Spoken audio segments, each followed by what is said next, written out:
And now, ladies and gentlemen,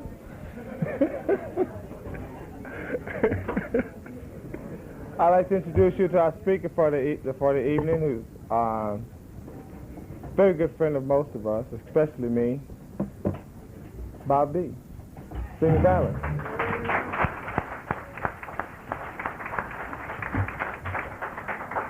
Thank you, Roy. Hi, everybody. My name is Bob Kerr, and I'm an alcoholic. If obviously the word did not leak out that there was a big-time speaker from down in the Los Angeles area coming to Solvang. I'm really glad to be here. This is an interesting evening. Going to be an interesting evening. First, I want to say welcome to those new people that raised your hand, spoke up, and said you had under 30 days. And also welcome to those of you who might qualify for that but didn't feel like raising your hand tonight.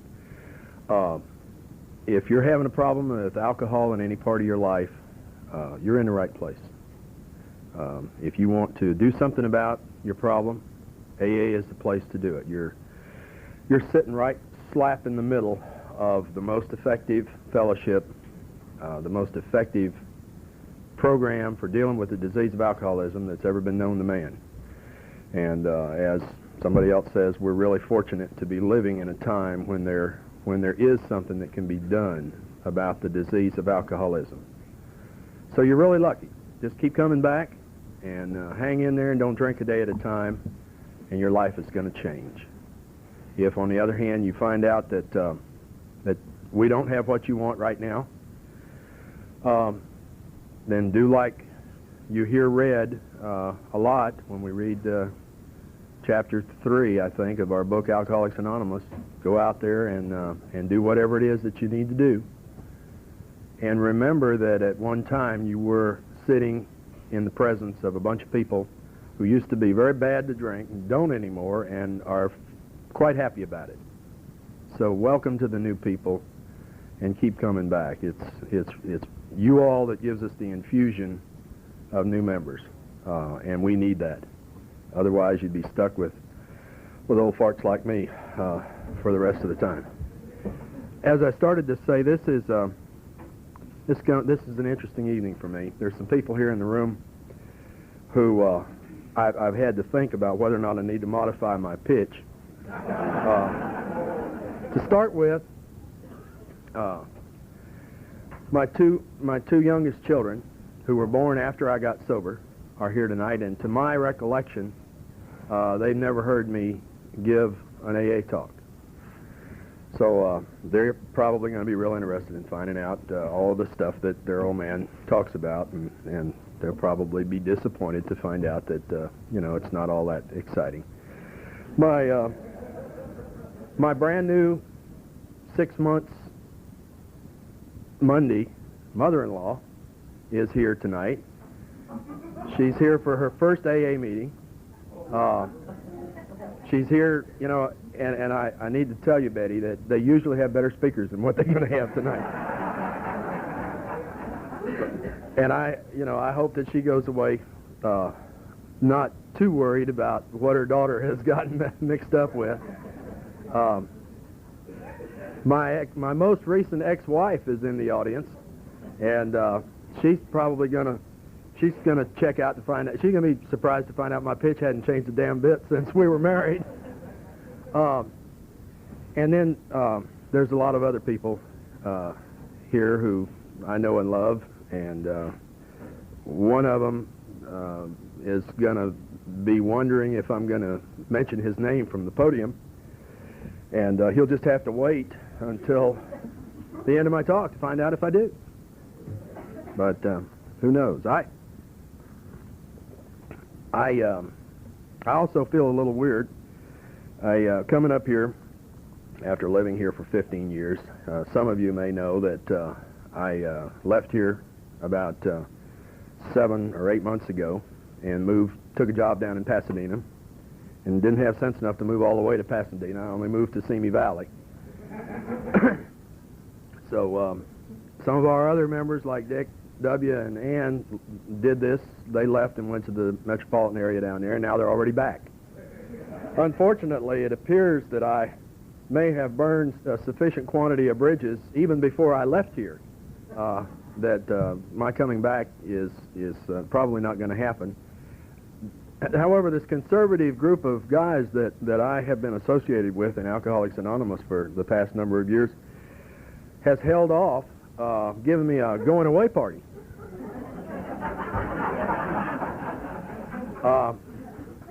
The one individual who's sort of the ringleader of them now, whose name I have not yet mentioned from the podium, when the time came near that I was going to be coming up here to speak, I'm sure that he got to worrying about whether I was going to say things from the podium about the fact that nobody cared enough in Lompoc to give me a going-away party like they did the other guys who have left here since I left. And he didn't really want to take all that heat, so he swiftly asked me to come to a going-away party tomorrow. Now, in all fairness, he did ask me for today, and I couldn't make it, and so he asked me about tomorrow. And I don't really expect anybody to be there, but I wanted to make it clear that by scheduling this thing, this long overdue event, does not take him off the hook for some heat, and I just wanted to mention that. And whenever you go to take your usual trip to the bathroom about 9 o'clock, then I'll give my usual homage to you while you're gone, because they asked me not. I have to pay homage to Ann every year to get asked back. Some people don't have to do this, but it's necessary for me. I tried one year to do it while she was gone because, you know, she's such a humble person, as we all know, and I didn't want to tell her how much we think of her and to say all of the nice things about her while she was here. So when she left to go to the bathroom, I started talking about her, interrupted my talk and started talking about her, and damn, she didn't sneak around and come in the back door before I got finished. So as long as I started on it, I might as well mention, when I got sober in Lompoc in 1971, and that is my sobriety date for those who care and those who don't care, September the 4th, 1971, was not only my first introduction to Alcoholics Anonymous, it was also the date of my last drink. So I am one of those who hasn't had to go back out. That doesn't make me anything particularly special. In fact, over half of the people in Alcoholics Anonymous that really try when they come in contact with this fellowship do not go back out. That's a statistic which some people will debate, and they can debate all they want to. I don't want to debate it. But at any rate, it is not necessary for you newcomers or anybody else that's in this room tonight to go back out and drink anymore if you don't want to. You do not have to. It is not necessary. But anyhow, when I got started in AA back in 71 over in Lompoc, to go to a speaker meeting, you had to go to Santa Maria on Sunday night or to Arroyo Grande on Saturday night or to Santa Barbara on Sunday night and Monday night, I think it was. Those were the nearest speaker meetings. Sometime a few years after that, this lady from Solvang, who's taken a lot of heat over the years about her dictatorial ways, she started a speaker meeting over here, and having come from down south, she knew a lot of people down there, and she started getting some speakers in from outside of this local area. And even though some of them knew her from down there, they came anyhow because they were good AA members and they wanted to carry the message of Alcoholics Anonymous to us poor folk up here in the hinterlands. And it gave us an opportunity to come in contact with some mainstream AA and some speaker meetings on Saturday night, and we turned it into to what it is, a social function, a growing function, a spiritual experience, and the whole shot. And Ann has, at times, she's had a lot of help from a lot of people, But there's been those peaks and valleys, and there's been times when it's been kind of tough on her. And I, for one, am very appreciative of people like Ann who have held this fellowship together, who are in the process now of holding it together for maybe those two kids of mine back in the back of the room. But the people who came before me and and held the Fellowship of Alcoholics Anonymous together through those traditions and through doing the work that it takes to make arrangements for the meeting place and to get the literature and to get the coffee made and to get the leaders. These are the people in Alcoholics Anonymous that I owe a big debt of gratitude to, and I think everybody in this room does, because, you know, without them doing their thing, what they needed to do to stay sober for themselves, by the way, they weren't doing it, you know, necessarily for those of us to come in a direct way. They were doing their own thing. But I'm very grateful to them, because due to people like Ann and others that went before her and others that are around, you know, this fellowship is here, and there's meetings for me to go to and for anybody else from out of town to go to, and I'm real grateful. So do I get asked back next year? Okay. I'm going to try to get on with this thing. I introduced myself as an alcoholic. And I have heard a lot of people stand up at the podium and say that they were born alcoholic. I don't know whether I was or not, and it doesn't really matter. Those who say they were born alcoholic, they know what they're talking about, and that's probably true. And most of them are more informed about the technical aspects of the disease of alcoholism than I am, I'm sure. All I know is that it's my understanding that for my alcoholic to be operational, I have to drink some. For my alcoholism to be operational, I have to drink some alcohol. And I know for a fact, it's been reported to me by those in authority at the time, that I was born stone cold sober. So I can't really say whether I was born alcoholic or not. It was really obvious early in my living career that I had a lot of the qualities that lend themselves to this disease of alcoholism. I didn't stop. I understand that I'm told that I didn't stop messing in my pants when I was a baby until I got good and ready to. Till it got to where the discomfort of carrying all that stuff around with me was greater than the inconvenience of taking care of it before it happened. I don't know whether that qualifies you for eventual membership in Alcoholics Anonymous or not. I can say this: I don't believe my mother ever put me on the potty backwards, so I can't blame my drinking on her. I can't blame my drinking on my parents. I am responsible for my own actions in that regard. I also know, you know, there's another thing that we hear a lot from the podium, that Alcoholics Anonymous is the only means of recovery from the disease of alcoholism. Especially in the last 15 or 20 years, where there has been a proliferation of recovery processes, most of which, by the way, end up channeling the recovering alcoholic into the arms of Alcoholics Anonymous, one way or the other, directly or indirectly. But there are a lot of people that will assert that AA is the only way to recover from AA, the only way to keep from drinking. I can tell you that I stayed sober one time for almost 14 years, and I never went to an AA meeting. I never read the big book, never even talked to anybody about not drinking one day at a time. I did it all on my own for almost 14 years. And then just before I was 14 years old, Robert Lee Skinner and Mark Turner and I got a hold of some tropical ale. I came from Florida, by the way, in case you thought this accent, those of you that don't know me, in case you thought I was from Texas or Oklahoma. You know, the Texans, I've got a certain amount of BS in my pitch, but not that much, and we all know how spiritual Oklahoma people are, and those of you that know me know that I don't qualify there. But my accent is a combination, or my dialect, as my English major wife has told me. My dialect is a combination of Florida cracker and New York Yankee.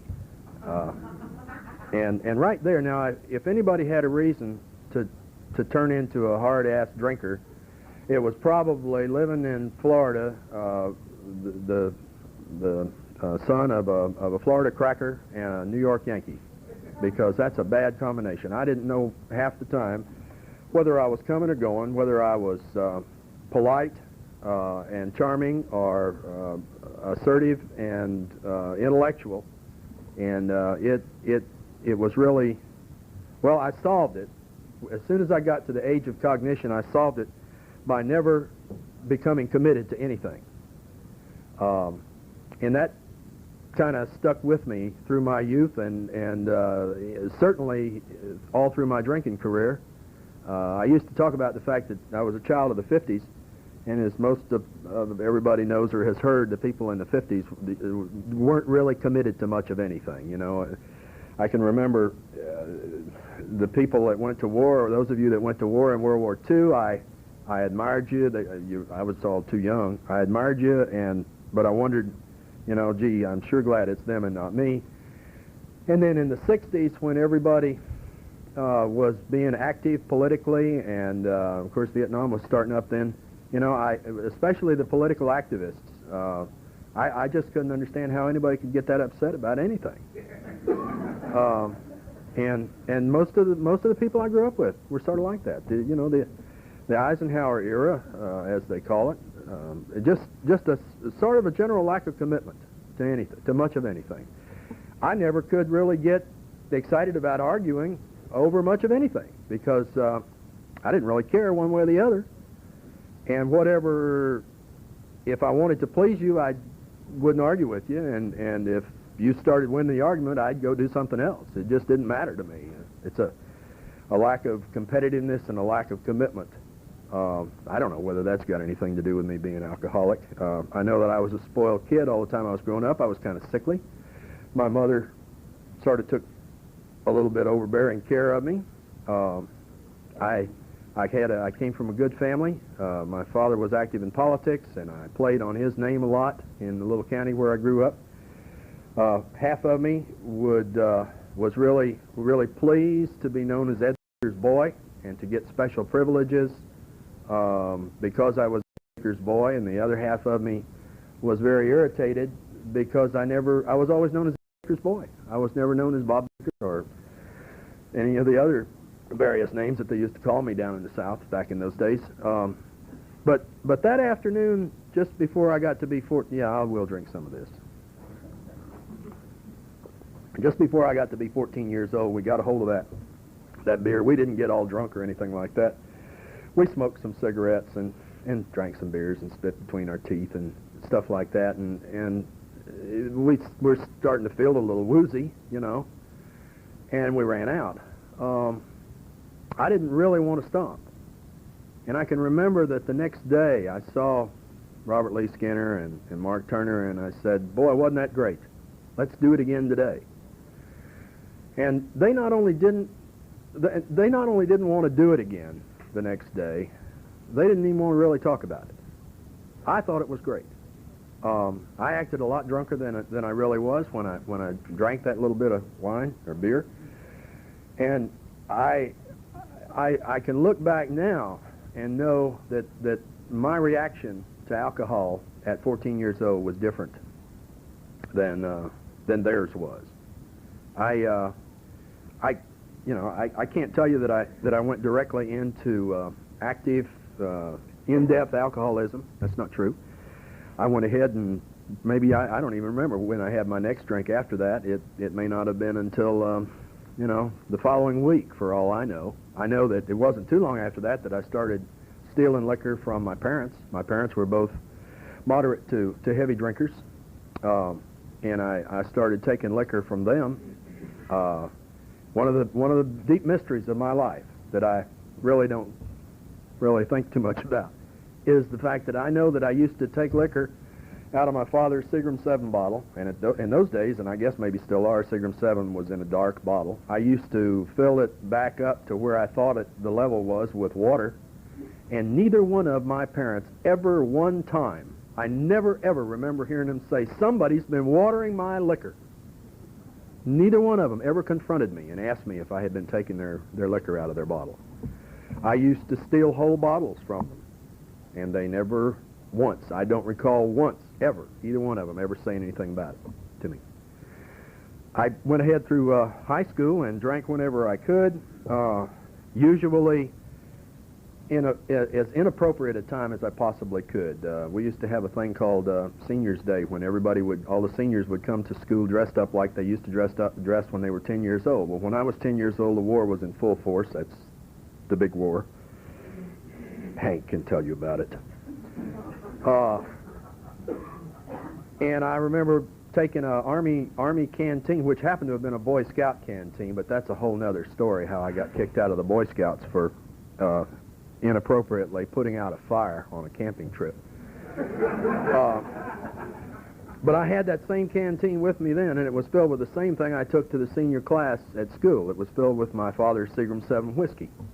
And I kept it a secret as long as I could, until about 10 after 8 in the morning. And the principal eventually took it away from me, but I didn't really care. I had let it be known that I had brought whiskey to school. I didn't drink very much of it. I pretended to be drunk. I often pretended to be drunk when I wasn't. And it's ironic that, 20 years later, I was spending an awful lot of time pretending to be sober when I wasn't. But that, too, is another story. When I was 17 years old, I can remember they used to refer to me as an alcoholic. And I just loved it. I just loved it because it was recognition. It was some kind of special status. I couldn't get the status of being the quarterback on the football team like Steve Johnson, and I couldn't get the status of being a big musician like Bobby. I didn't have any special status, so I started to try to get it through drinking alcohol. And not so much drinking a lot of it, but drinking it inappropriately. Just drinking it inappropriately at inappropriate times and doing inappropriate things. And it's not hard to get noticed when you live in a small town of 2,000 people in Central Florida in the late 40s and early 50s, when the only social activity really there after 7 o'clock at night is going to church or prayer meetings and things like that. And back then, drinking alcohol and going to church in an open way were mutually exclusive. There was always talked about the closet ones, but I like to drink alcohol so that people would know that I was doing it. Again, I don't know whether that qualified me for becoming an alcoholic. I got out of high school and went off to college, and to make a long story short, I squeezed a 4-year course in college into 5.5 years, and 2 colleges. And with the help, again, of my dad, he kept getting me back in those schools after I'd been kicked out, either for not passing or, in one case, for actually having some alcohol on campus when I shouldn't have. It's a Methodist school is what it was, and they were kind of stiff-nosed down there, and they didn't like me bringing a fifth of Seagram 7 into the campus soda shop called the College Terrace and sweetening the Coca-Colas of the co-eds sitting in the booths right in the soda shop. And one of the ministerial students who was working the cash register that evening took my drink away from me, and it was in a paper cup. And I can remember that was a Saturday night, or Saturday night, I guess. And I can remember the following Monday morning at 9 o'clock I had to appear before the dean of the college and the dean of men and all those, everybody except the president. And there was this big long oaken table, and I walked in there and I knew that they were going to kick me out of school, and I looked there, and damned if they didn't have that paper cup of alcohol sitting on the table for evidence. Now, I'm talking about those real flimsy paper cups that are kind of held together with wax. And if you can think of how I still don't know this day how they kept it together, because being half full of Coke and Seagram 7 from Saturday night until Monday morning, You know, I just don't know how they did that. And I can remember the only thing I would really think about when they were telling me that they were going to throw me out of school and I could never come back was, I hope that goddamn cup busts right there on the table. But unfortunately, that didn't happen. I got into the usual amount of trouble in college, but then I got out of college finally. I graduated, went off to become a lawyer, and found out in the state of Florida that you can't become a lawyer sitting at the Gatorland Bar and Grill, eating hard-boiled eggs and boiled shrimp and watching the Mickey Mouse Club on television. You just can't do it. And I used to sit there and make fun of all those guys that were over in the law library hitting the books. I wanted to be the youngest governor of the state of Florida. Unfortunately, the law school at the University of Florida took away that chance from me very quickly. As fast as you can get excluded, I did. I fixed them all. I got married, and I went down to it's called Cape Canaveral, Florida. For a while during the 60s and 70s, it was Cape Kennedy. But at any rate, they were just starting to launch missiles down there. The government, the nation, was trying to get into the space business and the missile business. And I went down there, didn't know a damn thing about electronics or anything technical. I had a degree in history, which was just an accumulation of all of the pre-law courses that they had to give me a degree in something. But I had, at the school that I went to, if you took a foreign language, you could get a Bachelor of Arts. If you didn't take a foreign language, you had to have a Bachelor of Science. And so I didn't want to take a foreign language because I didn't know how to speak any foreign languages. And I don't like to do something that I don't know how to do. And I don't really, my mind closed on me, I think, sometime when I was about 19. But, and I'm not sure it's opened up completely yet, by the way. At any rate, I had a BS, and a lot of times I just sort of shine that on, and I still do today from time to time. You got a BS. Well, anyhow, I went down there, and the name of the game was we worked hard and we played hard, and playing was centered around alcohol. I was fairly successful in my work. I learned a lot. I did concentrate on learning, and I got some responsible positions. About that time, my family life was sort of getting in the way of my career and my social life, and I got an opportunity to go outside the United States for about 2 years, and I liked that because it was not only career advancement, but mainly it was an opportunity to drink without having that then wife, slowing me down. And also, I didn't like to have to worry about paying bills. I should tell you right now, those of you that don't know, I was one of those alcoholics whose career was accompanied by financial irresponsibility. That's what it's called in the book. It's also called slow to pay. What it was, I didn't pay my damn bills, and I was a financial deadbeat.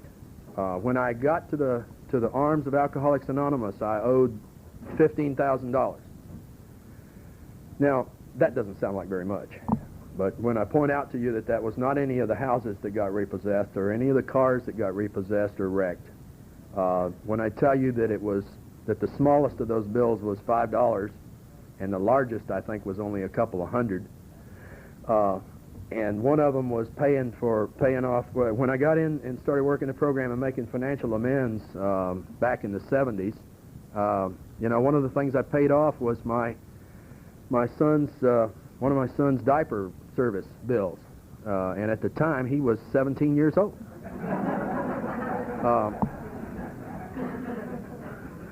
My then wife helped me a lot in making these financial amends by helping me keep track, by keeping track, I should say, since she's here, of what I was doing. And she was a good sport about it all because she knew what I was doing. I think the only thing that she balked a little bit at was when I had to pay for my previous wife's hysterectomy.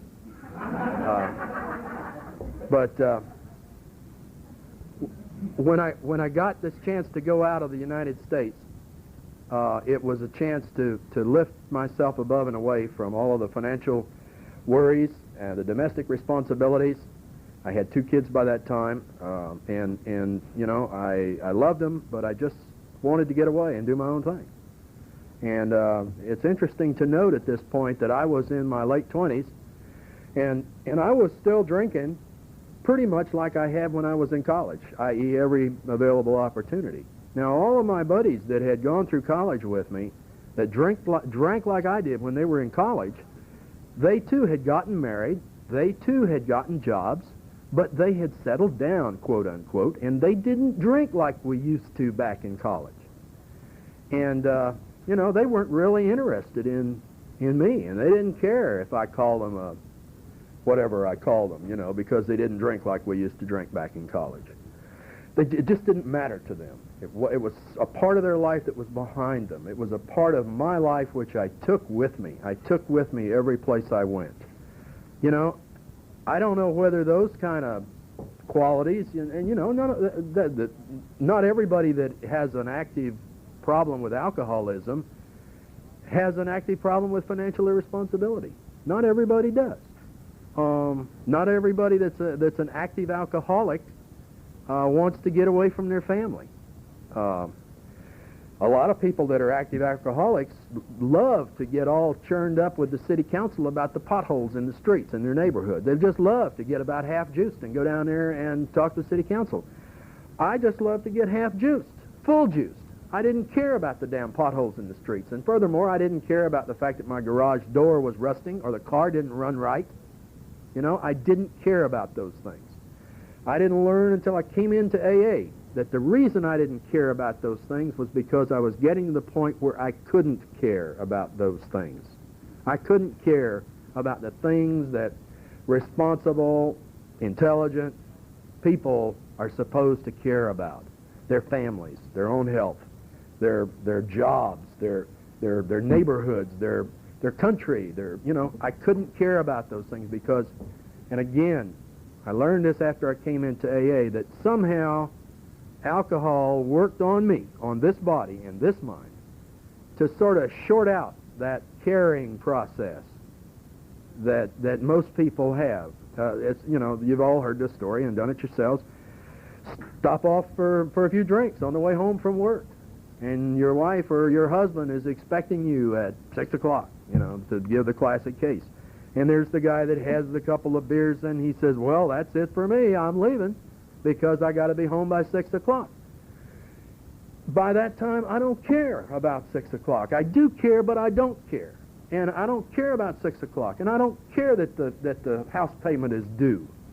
You know, I've got some just really strange horror stories that are insane, that are actually insane, that can describe the twists and turns that this mind took. But, you know, I just couldn't care because I didn't care because I couldn't care, because alcohol was taking that ability away from me. I did come back up here to the States and I got a good job and I did real good in that job for 4 years, whatever. But, you know, things were sort of falling apart in my family. My priorities had changed. At one point, I gave up being interested in family responsibilities for work and for drinking. The time came, I don't know just when, that my drinking became more important than my working. And unfortunately, I was one of those alcoholics that, for me, working and drinking became mutually exclusive. And, you know, the man that I work for now happens to be the guy that fired me for drinking 15 years ago, 15 and a half years ago. And he knows that if I ever start drinking again, that he's just going to tell personnel to start drawing up the paperwork, you know, and maybe they won't have to use it. You know, maybe if I'm lucky, I'll get back quickly, or if I'm lucky, I get back anytime. But he knows that when Bob Baker drinks, Bob Baker doesn't come to work. It's as simple as that. And so that started happening to me, and I felt special. I felt they can't do without me. I used to say I could run my office at the Cape, or my shop at the Cape, from a payphone at the Straw Hat Club in Cocoa Beach better than I can run it if I was there. Well, probably I could, because they wouldn't be able to see if I was how drunk I was when they were just talking to me on the phone. But finally, that company, and I had worked for them for 13 years, they got fed up with that, and they said, no, we're sorry, we don't want you anymore. By this time, the wife that I had said, I'm sorry, I can't handle this anymore. She had to leave for her own sanity. For some reason or another, it was her logic that since I was still employed at the time that she left, that the 3 children, by this time 3 children, should stay. I've had this other problem all these years, too. I keep surrounding myself with children. She decided the kids should stay with me. Well, when she left and it took away the cover, and you know, those of you Al-Anons know about this, and those of us that have gone through it know about it. She took away that cover that I had. She wasn't there, so I had to talk to the bill collectors, and I had to talk to the sheriff, and I was the one that was supposed to call my boss and tell him that I couldn't come to work and give him some big cock and bull story. Well, I couldn't do it. So I hid from everybody, and I didn't go to work at all. And it didn't take too long, and I got fired. Real quickly, some guys that I had worked with down at the Cape that had moved out here to Vandenberg doing the same kind of work with a different company, they heard about my dilemma. They called me up on the phone. By the way, I was so physically and mentally immobilized after getting fired that I didn't do anything. People would say to me, Bob, you're going to have to go find a job. And I didn't know how to do it, and I didn't know what to do, and I didn't want to do it. I was transfixed, essentially. The only thing that I did was that I got a job, which was a charity thing, playing a piano in a local neighborhood bar. And I had done this early in my career, not so much for the money, but for the attention. But I got a job for, you know, a while, playing a piano down in this local neighborhood bar for all I could drink, plus, what was it, 20 bucks a night, which was enough to feed the kids hamburgers. Wasn't enough to pay the rent. The landlord was on me about that, and everybody else was on me. And I just lived a miserable existence, and these guys called me up after a couple of weeks of this and said, come on out to California. All you got to do is fill out this application. We'll send you a ticket. Come on out here and work with us. What you need is a change of environment and some new challenges. And we're your friends, and we'll stick by you, and we'll help you. Anybody ever heard that before? Well, I did. I came out here to California. I finally filled out the paperwork, and I came out here, and it wasn't but 9 months. 9 months. And that company had to let me go. They gave me a chance, you know. After about 6 months, I was sitting down in Martin's Bar in Lompoc at 11 o'clock in the morning drinking when I should have been at work. And one of my buddies from Florida, who was the manager out here, came and got me and drug me off the bar stool, literally. And he took me to my boss's apartment up in Vandenberg Village. And by this time, it was about noon. I walked in that apartment, and there was my boss, his boss, whom I also knew, the labor relations manager from the company, and my friend who had sort of sponsored me out here, another manager. And they said, Bob, we can't go any farther with you. You're going to have to stop drinking. We'll put you in the hospital, have the company insurance pay for it. You're going to have to stop drinking. We're going to take your job away from you in the control center, and we'll put you someplace else, but you're going to have to stop drinking. And if you ever take another drink, as long as you work for us, we're going to have to fire you. Do you understand that? Yes, I understood that. I went in, got dried out, spent 10 days in the hospital, got out. First thing I did is I quit taking the antabuse that they gave me, said I don't need this antabuse to keep me from drinking. Second thing I did is I quit going to that shrink that they had me set up with, because he told me that I didn't need to go to Alcoholics Anonymous. He says AA won't do you any good. After I got into AA, I thought he was just trying to get my money from me, you know, and was keeping me from going to AA. Well, somebody that knew my story reminded me that I had never paid the son of a gun in the first place. You know? After I'd been around a little bit longer, I realized that he somehow probably knew that I wasn't ready for AA. But at any rate, I didn't drink for 3 months. I did go to work. I got to work on time. I hated it. I hated every minute I was there. I didn't produce a thing. I couldn't write. I had brain lock. I couldn't do anything. My bosses were understandably concerned because they said, the guy comes to work, but he doesn't do anything. And they kept putting me on other projects, and they put me on another project, the proposal. And that guy got fed up with me in less than 3 weeks and said, I can't use this guy, you know? And they said, but he's sober now. I said, I don't care. He's not any good. And that hurt me, and it confused them. And they didn't know why, because when I was drinking, I had been pretty good from time to time, you know? And then there was times when I wasn't pretty good. There's somebody in this room that remembers when I was sitting on a console out at South Vandenberg, and I was shaking so bad I couldn't punch the buttons that I had to punch. And he reached over me and punched the buttons for me. They got me out of California. They sent me on a project back in Florida, and I went back there, and I was only there for about 2 weeks, and I got mixed up with my then estranged wife. And I went through, and if you've ever seen The Days of Wine and Roses, you know how that goes. And if you haven't seen it, check it out next time you're on TV. And that's also why they tell newcomers, don't mess around too quick. But I can remember that I was sitting in a bar where I went to eat dinner. Why I chose to eat dinner in a bar, you all know why I chose to eat dinner in a bar. I was saying, hey, I haven't had a drink for 3 months. Alcohol's caused me a lot of problems, and I know it. I recognize it. I'm also 2,000 miles away from everybody that knows about me, you know, that can do anything to me. I think I'll have a couple of martinis and just won't let it get a hold of me like it has before.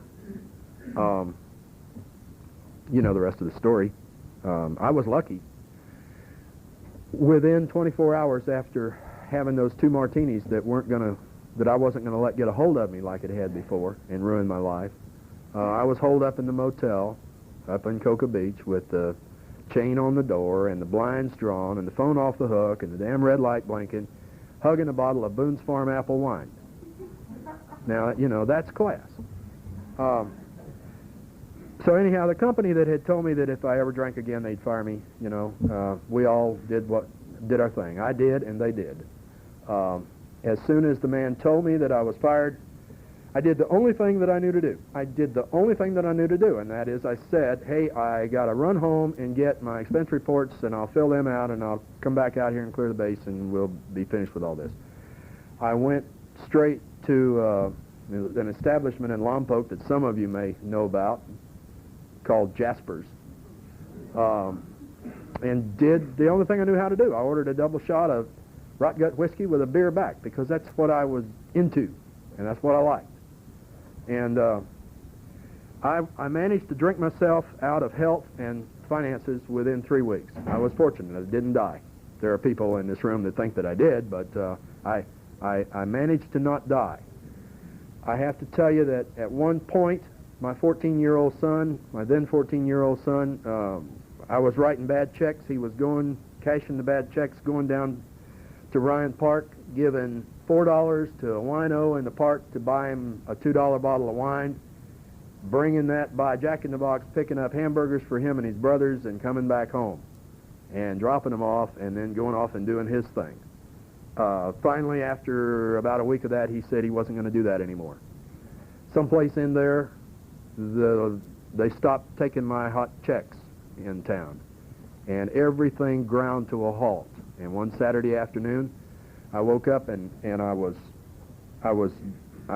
drinking hot water out of the tap and pretending that it was white wine, and then passing out.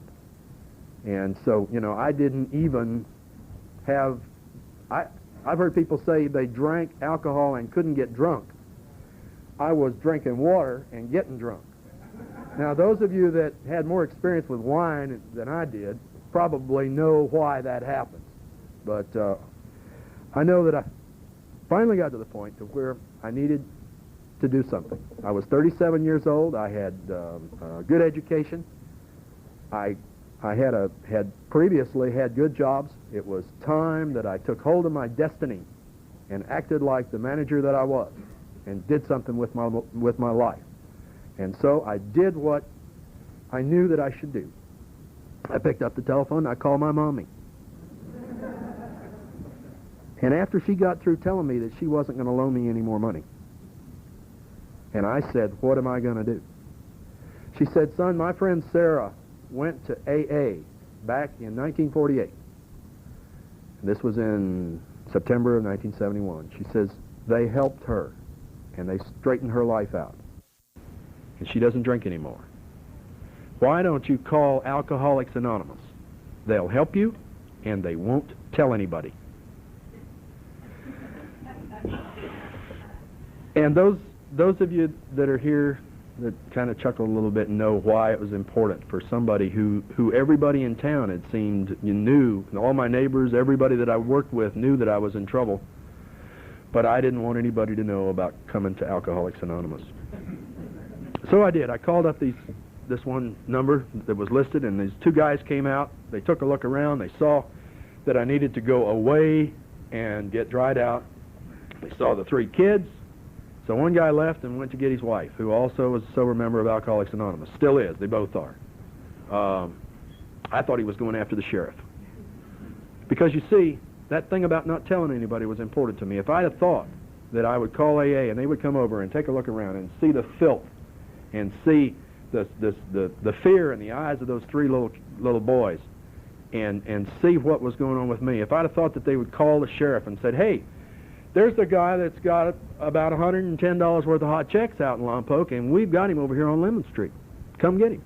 Or if I'd have thought that they would call the Child Protective Association or whoever it is you call and said, hey, there's a drunk over here, and he's not working, and he's not feeding these kids, and the kids are scared to death, and they're here, come get them and take them to a foster home. If I'd have thought that the AA people would do that, I wouldn't have called, because someplace deep down inside, that was one of the things that scared me, that maybe caused me to reach out for help.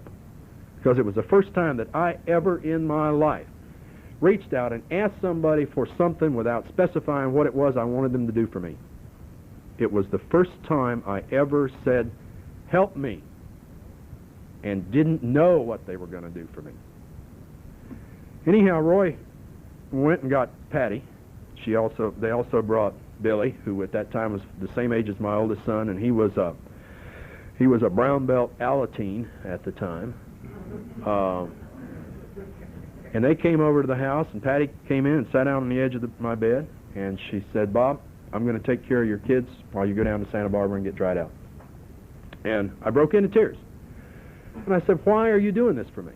Because here, you know, all the arrogance had gone, all the stuff had gone out of me, and my real feelings about myself had come up, and what it was is, how can these decent people do anything for somebody like me?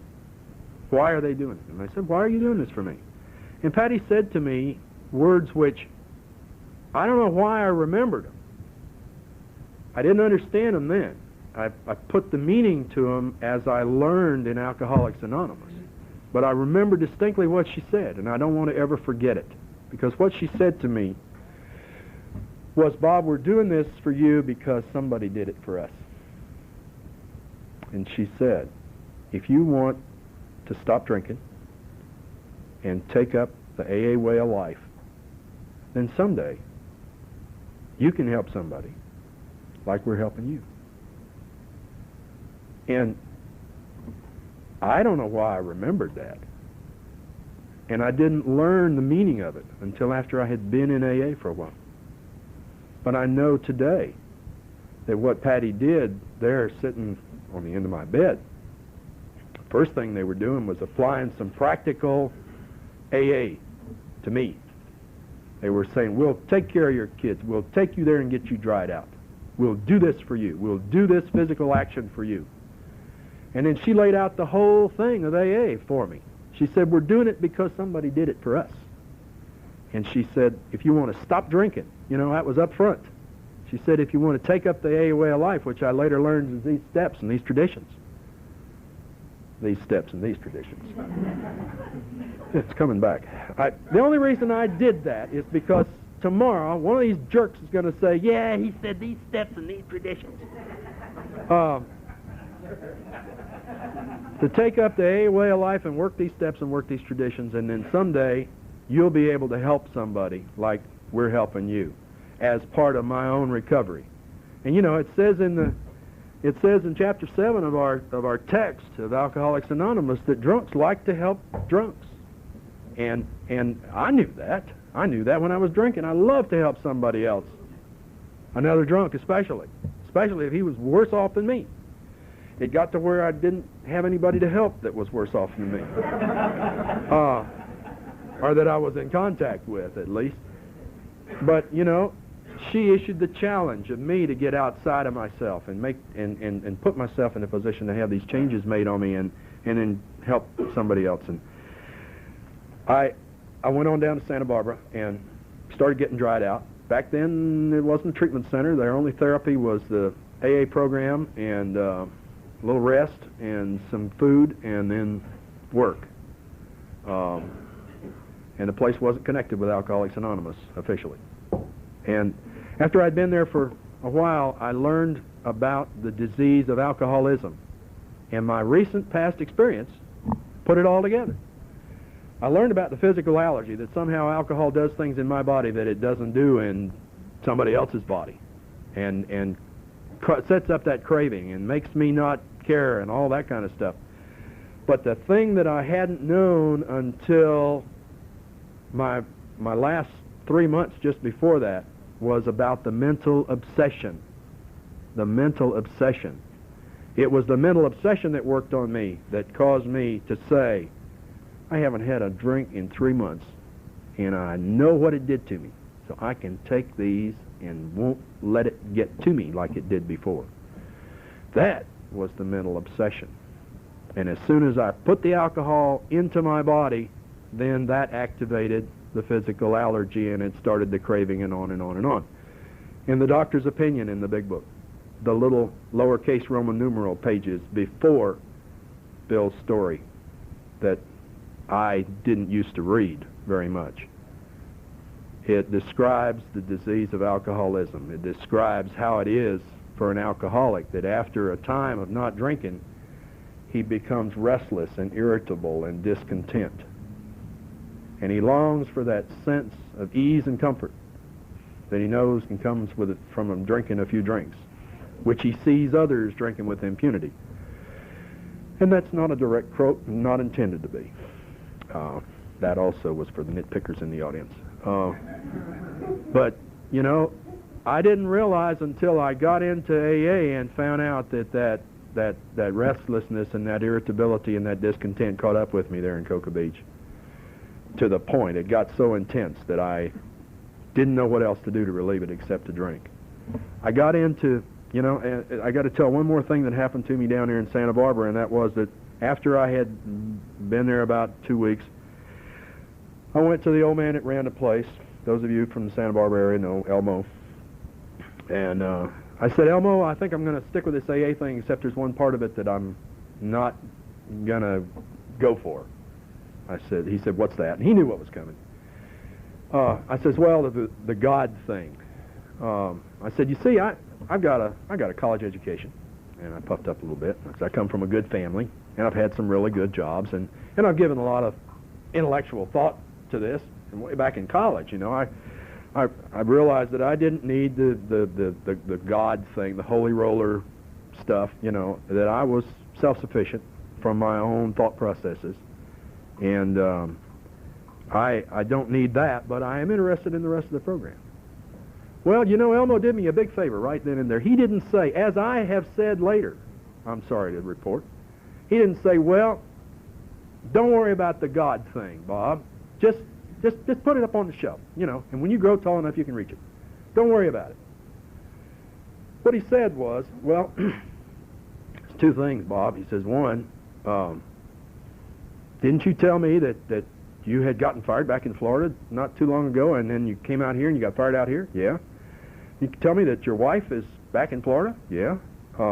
didn't you tell me that you had some wrecks and some people, you know, had been injured and pretty badly, and you'd had some foreclosures and you owed a lot of money? Yeah. And didn't you tell me that nobody, all your friends aren't dealing with you? Yeah.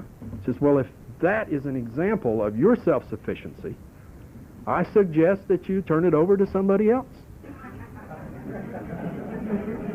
And the other thing he said to me is, he says, Alcoholics Anonymous has been around since 1935. And he says, I've never heard of anybody, says there may be some, and we'll never know. And he says, I've never heard of anybody that got sober and stayed sober and was completely happy about it and completely gained all of the benefits from the Alcoholics Anonymous program without establishing some contact with a power greater than themselves. He says, if you want to be the first, we'll watch. Well, see, I don't like to be first at anything. I'm sorry to report. I never would have made it as an explorer or Columbus or anything like that.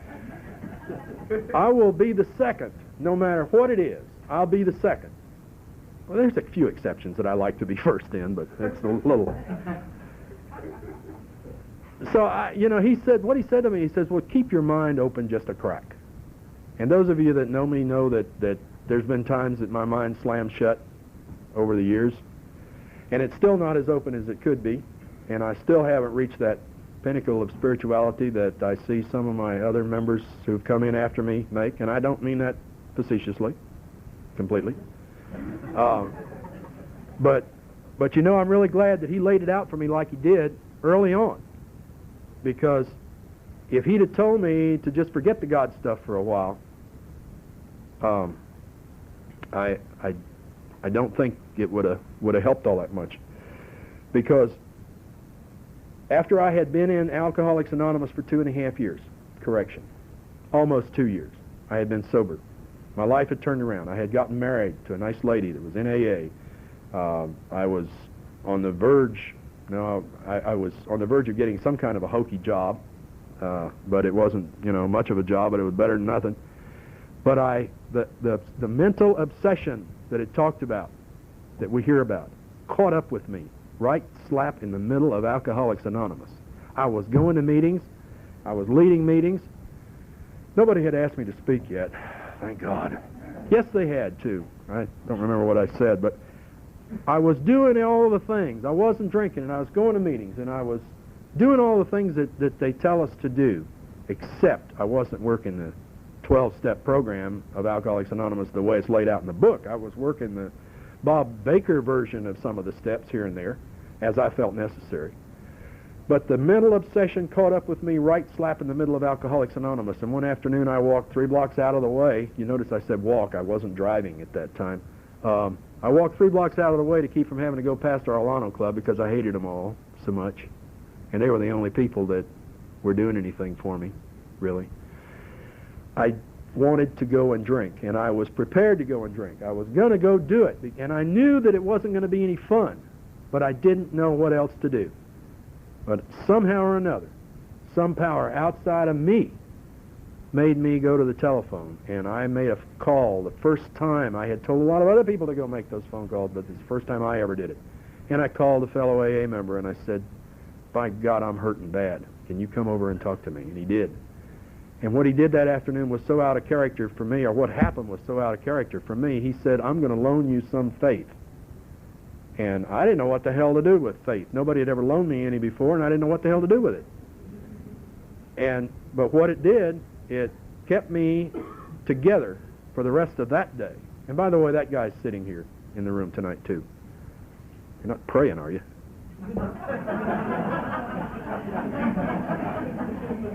See, I ain't the spiritual pinnacle that I'm supposed to be. He is, but I'm not. It kept me together until my sponsor got home, my then wife got home, and they both said, essentially, Bob, there's a program in this town called Alcoholics Anonymous. Why don't you join it? I sat down and I started doing my inventory the way it's laid out in the book. Someplace in there, I did an honest, thorough step 3. I went on and I tried to do the rest of the steps as good as I could. the way they're laid out in the book. One of the things that was pointed out to me, the reason that I talk about the book is because it saved my life. The things that are in it saved my life. I hear people come in and people that are around say, don't drink, go to meetings and read the book. Well, that's true. You gotta not drink to keep your membership in Alcoholics Anonymous. And when you don't have anything else going for you, the only thing to do is to come to meetings. Reading the book is necessary to find out what's in the book, to find out what it is that we're supposed to do. But don't stop with just reading the damn book. Do what it says. I can get carried away on this. And now that I don't live around here, I don't have to listen to all the crap from these guys.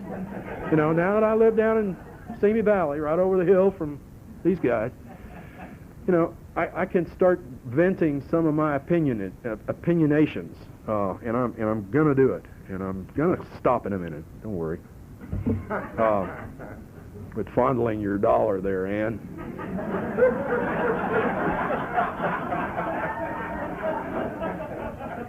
How come you never complain when Clancy talks over? By God, you don't sit up there on the front row messing with your dollar when he's talking too long.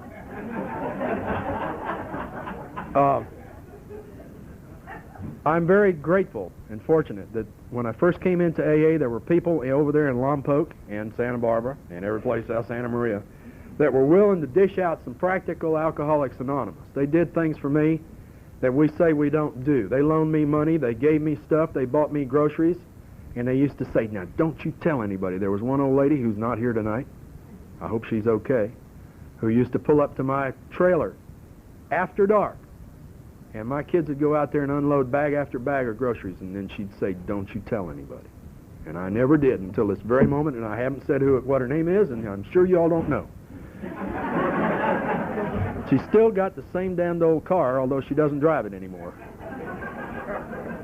There were people that did things for me that weren't, and people that did things in Alcoholics Anonymous they're not supposed to do. They did practical things for me that kept me going, kept me together until you all and this program and God could work on me to start taking the action and stand on my own 2 feet, because I was a sick turkey when I got in here, a lot sicker than I like to, admit. The reason that I'm grateful also for the other kind of people is that they were book thumpers, and everybody talked, I don't want to go to that meeting because there's so much sobriety there, there's all those damn book thumpers, all they talk about is that damn book, They made me do it the way it says to do it in the book. Now, later, after I did it, not because I wanted to, but because I didn't know what else to do. I didn't want to drink. I learned that in the book there are guideposts that we can measure our progress by. They say, well, I work my program in my own way, and the program works me, and I do this and I do that. The facts are that in the book of Alcoholics Anonymous, at certain points in the progression of the steps, it tells you that if you've done the steps right up to this point, this is the way you're going to feel. Now, no, I'm not talking just about the promises after step 9. I'm talking about after step 3, I'm talking about after step 5, I think step 7, and yes, of course, step 9. They tell you how you're going to feel. And if you get there and you do the step and you don't feel the way the book says you're going to feel, then the best bet is don't waste any more time. Go back and come again. That's what I had to do. And I just need to tell you all that. I'm not preaching. It may sound like it, but I'm sharing my own personal experience.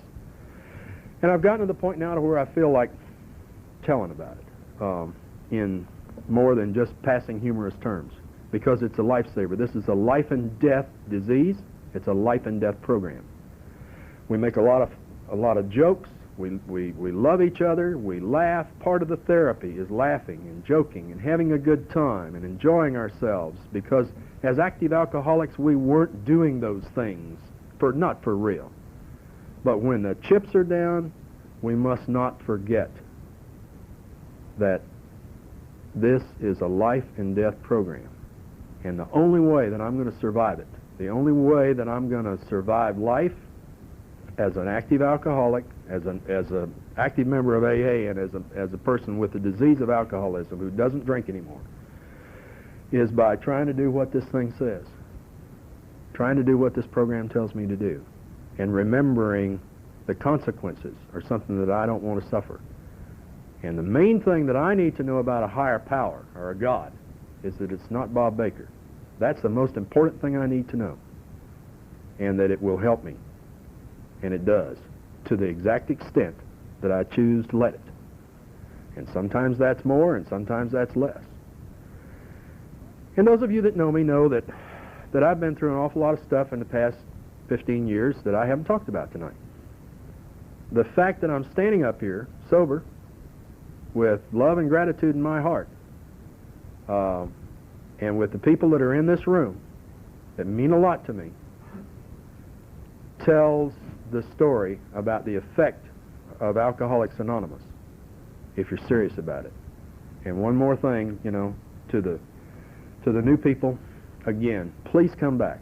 Next week there's going to be another speaker, Jack S. from Victorville. And he may not say anything that gets to you either, but week after that is Dave McD from Santa Maria, you know. And keep coming back and keep going to meetings. Read the book, and then when you get it read just as much as you can, when you've read all the spots and read the black stuff and not the white stuff, then do what the black stuff says to do, you know, and it's gonna work out like the black stuff says it'll work out.